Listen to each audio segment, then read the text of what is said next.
niya kaya tayo? O baka naman peke lang siya talaga? Bakit hindi mo subukang kausapin? Daldalita! Daldalita! Naririnig mo ba kami? Humarap siya. Daldalita, ako si Bugs. At ito naman si Fluffy. Naiintindihan mo ba kami? Sorry pero hindi ko yung naiintindihan. Sa tingin mo, naintindihan niya tayo? Tanga ka ba? Sabi nga niyang hindi niya tayo naiintindihan, di ba? Eh bakit niya tayo sinagot kung hindi nga niya tayo naiintindihan? Oo nga, no?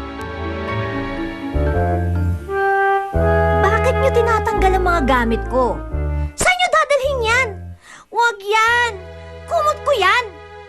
Suklay ko yan! Paborito kong laruan yan! Ano ibig sabihin nito? Lagot kayo ngayon. Nandyan na ang mamabarbara ko. What is the meaning of this? Bakit di naaalisin dito sa kwartong ito ang aking sweetheart ng Shushu? Ma? Hindi mo yan dyan. Demi, Ashton, anong ibig sabihin nito? Bakit inilalabas ang mga gamit dito ni Diana? Naku, tingnan mo naman, kawawa naman yung aking honey sweetheart.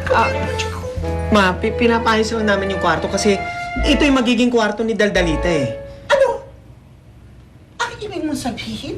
Pinalalayas mo ang aking honey sweetheart dito sa kanyang kwarto para sa isang hampas lupang ampon? Ma naman, marami naman malalaking kwarto dyan eh. Itong pinakamalaki ang pinili namin para malagyan namin ng play area, tsaka ng dollhouse, para kay Daldalita naman to. Why would she give up her room for that ampon? Yan! Sige! Sabihin mo sa kanila! Mama, wala namang umaapi sa aso ninyo eh. Alam mo kung tutusin, hindi naman kailangan ng kwarto ng aso ninyo. Basta ito magiging kwarto ni Daldalita. Ngayon, kung gusto niyo ng kwarto para sa aso ninyo, marami pa iba maliliit na kwarto dyan para sa aso. Maliliit? Dayan is claustrophobic. Yaya, let us go. Come, come, come. Mas player nga kayo dyan. Nangangagat ka? Ha? Huwag ka mangangagat. Kuya Arthur! Hello? Ay, May tanong sana ako eh. okay, shoot. Sa tingin mo ba, may pag-asang si Ate Katrina at si Kuya Mateo? Pagkasa na ano? Tumama sa loto? Hindi! Pag-asa maging sila.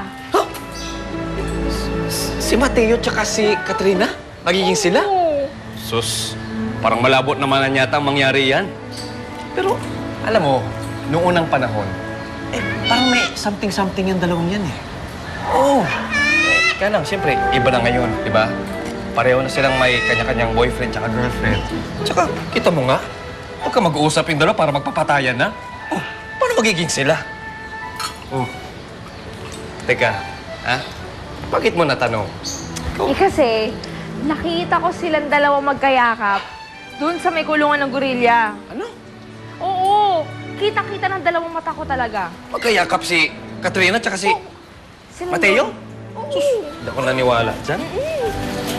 Uy, binalan kita ng siopaw. Gusto mo? Gino, di ba sabi ko naman sa'yo, tigilan mo muna panliligaw sa akin. Sino bang sabing ikaw kausap ko? Si Kuya Arthur ang kausap ko. Gusto mong siopaw?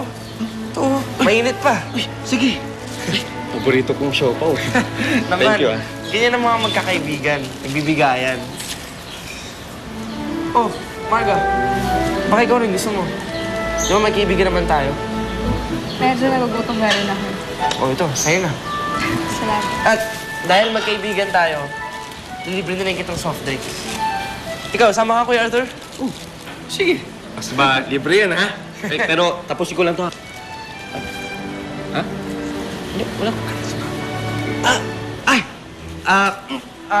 Matatagalan pa kasi ito, eh. Eh, sige, kayong dalawa na lang, ha? Sige Susunod po. na lang ako sa inyo. Sige po. Okay, sigurado ka? Thank you, ha? Oh, sigurado ka, ha? Oo. Mauna na lang tayo. Huwag na huwag kang papayag na kuhanin nila sa'yo si Daldalita. Ipaglaban mo, lumaban ka. Paano? Meron akong kaibigan. Kakausapin ko siya. Tutulungan kita. Pasensya ka na. Lagi ako nagpupunta sa iyo. Lagi ako naglalabas ng sama ng loob sa iyo. Pasensya ka na. Wala yun. Ha? Basa yung... Paano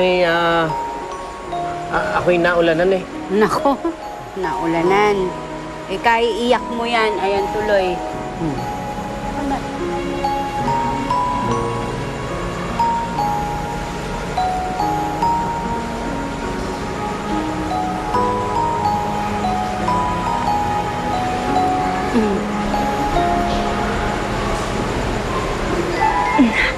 Hi, Mateo. I can't believe it! I can't believe it! Nawala na si Daldalita! Talagang lungkot na lungkot ka. Of course! Nalulungkot talaga ako.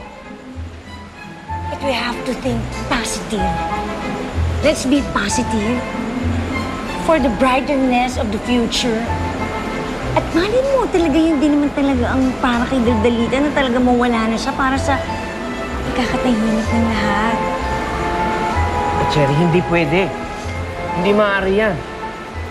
Ipaglalaban ko si Daldalita. Paano nga ba maging foster parent?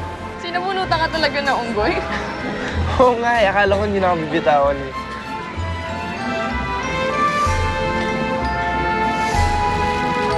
Marga! Johan! Johan, ano ginagawa mo dito? Hindi mo ba narinig? Hindi na tumatanggap ng maliligaw si Marga. Sino nanliligaw? Dinadalhan ko lang naman siya ng pagkain bilang kaibigan. Masama doon. Marga, may dalaw nga pala akong pasta para sa'yo. Wow! Ako nagluto niyan. Mukhang masarap yan ah. Teka, ikaw nagluto niyan?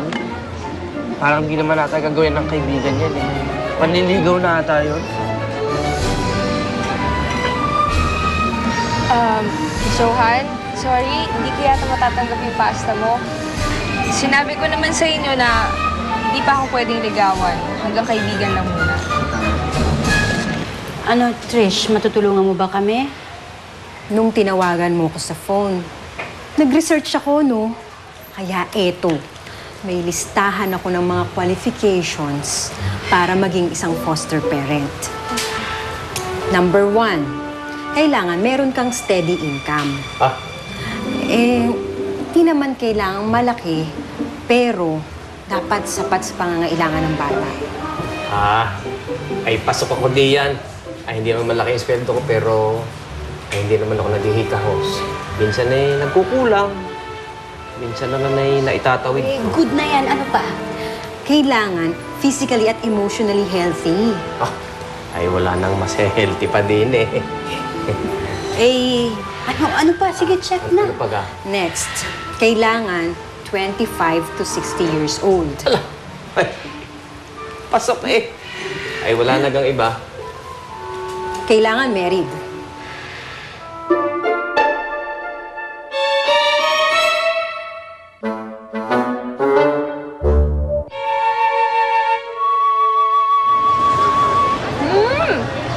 Sarap nga! Teka, yaya niyo ba yung nagluto kamo nito? Oo. Pero sa akin galing yung recipe. Gino, baka gusto mong tumikim? Sige ako. Mamaya may laso na yan. Ano sabi mo? Lola. Marga. Baka nga pala gusto mong manood namin ng sine. Maraming magaganda palabas ngayon. Yan, date? Hindi, no? Hindi to date. Gusto mo sumama ka pa eh. Talagang sasama ako. Eh di masaya. Tayong tatlo manonood ng sine. Parang barkada lang. Halika din eh. Miss na po kita, Tatay Mateo. Anak, miss na miss din kita eh. Ha? Eh, huwag ka mag-alala. Ginagawa kong lahat para mabawi ka ulit, ha? Kailan po yun? Hindi ko alam eh. Pero malapit na yun, ha? Alala, malapit na yun. Oh. Mabuti naman ah. Parang pinapakain ka naman din yan, oh. Daldalita, pasensya na po. Kailangan kong dalhin ang bata. Nandyan na kasi ang kanyang foster parents. Mr. Perez? Dali naman.